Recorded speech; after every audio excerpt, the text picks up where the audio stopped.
mana dedim. Nima ota-onangiz g'ayridinmi, nasroniymi, dahriymi Qur'onga qarshisi? Yo'q. Alhamdulillah ota-onam musulmon, namozxon. Biznikida namoz o'qiladi.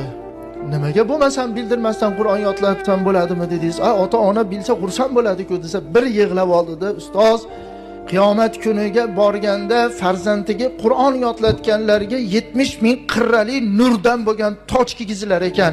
Har bir qirrasida bittadan gavhar bo'lar ekan va 70 ming farishta ko'tarib turadigan nurdan bo'lgan taxt-ravon berilar ekan va 70 mingta farishtani berar ekan, ko'tar otasini, onasini deb. Meni ham otam bilan onamni oldilariga farishtalar 70 ming qirrali nurdan bo'lgan tojni va 70 ming farishta ko'tarib turadigan nurdan bo'lgan taxt-ravonni olib kelib, mukofot muborak bo'lsin deysa, sizlar adashyapsizlar. Meni farzandlarim Qur'on yodlamagan.